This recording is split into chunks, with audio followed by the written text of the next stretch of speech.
We've talked a lot about just how chicken shit the media is in Trump's second term, but this one right here is up there.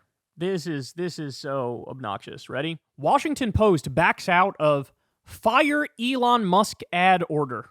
Fire Elon Musk is too risque for you? Fire Elon Musk is too extreme for you? This is humiliating, bro. This is such a classic example of the right drags the Overton window super far to the right, and then, like, what's considered left is not even really left anymore. It's like center-right.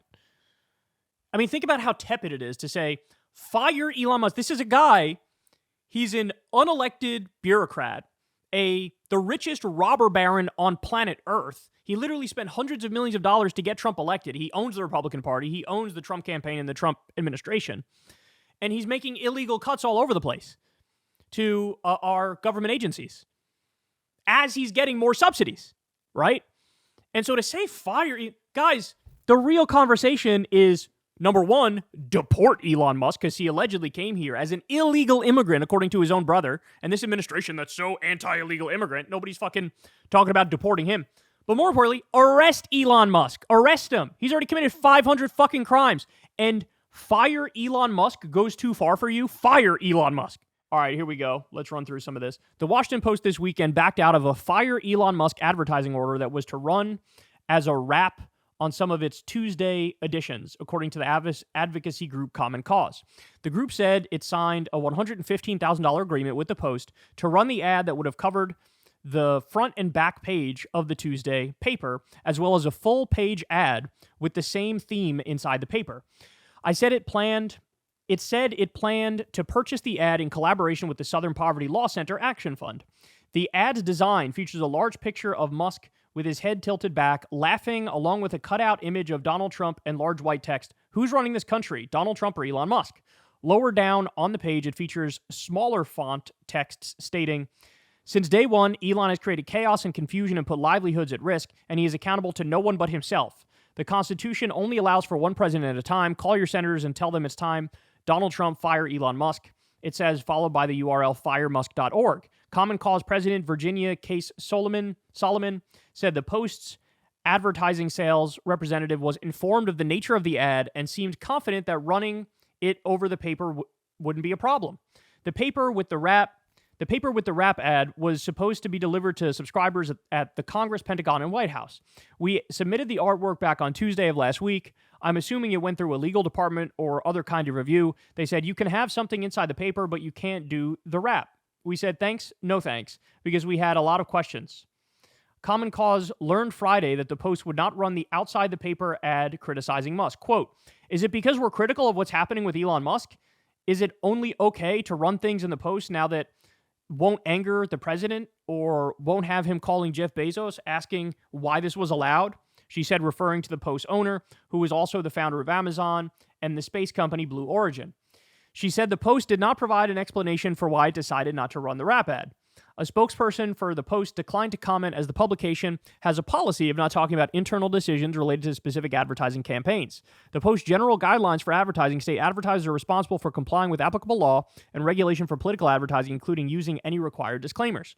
And while the Post says it accepts advertising on all points of view, it reserves the right to require substantiation of factual claims, and it requires advertisers obtain the requisite permissions when using the names or likenesses of individuals. Look, let's just call it what it is. This is Jeff Bezos being afraid, oh my God, Trump's going to be pissed at me. Trump might end up fucking me over where I get rejected some sort of corporate welfare that I'm looking for, some sort of government contract that I'm looking for. He's afraid of retribution. He's afraid of retaliation. He's afraid of revenge from Donald Trump. And so instead of giving himself the headache, he's like, let's just not run it. Let's just axe it completely. This is crazy, bro. This is crazy. And it's, again, especially because look at how tepid the shit is. This shit is so tepid. To say something as simple, as tame, as fire Elon Musk, I'm sorry, but I've seen this too many times in my life where you get this rabid, insane administration, like take George W. Bush and Dick Cheney.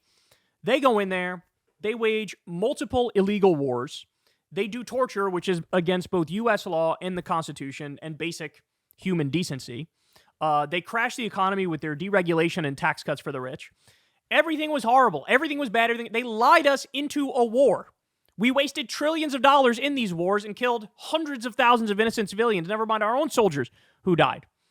They go in there and do all that, and they drag the Overton window so far to the right, the Democratic position was like, I'm in favor of the war. I just want to do it better than you do it. That was John Kerry's whole 2004 campaign. I'm more competent at doing this craven, illegal, disgusting offensive war of aggression. And like, they never learn. They never fucking learn.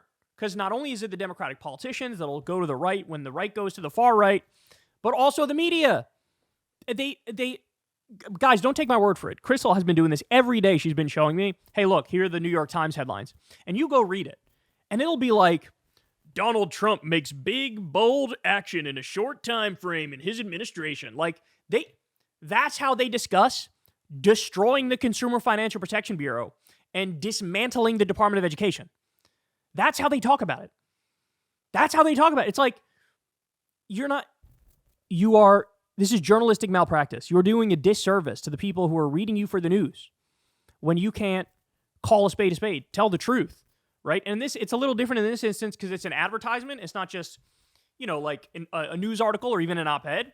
But that's even more, all the more reason why it's like, of course you should allow them to run this because it doesn't even, by definition, it doesn't necessarily reflect the views of the paper. It's whoever's putting the advertisement in there. That's their point of view, right? And it's Common Cause, a liberal group. They're saying it. But again, we're not talking about deport Elon Musk. We're not talking about arrest Elon Musk. We're not talking about make guillotines great again. This is literally fire Elon Musk. A guy who has a fucking fake job anyway, but he's illegally hacking the treasury and looting it. Like, what have we fucking become? Jesus Christ. The media they're such bitches, bro. They're such bitches. Whether it be the LA Times or the Washington Post or whoever, very few people are objectively and accurately describing the current moment that we're in, where we are literally witnessing a fascist coup of our government.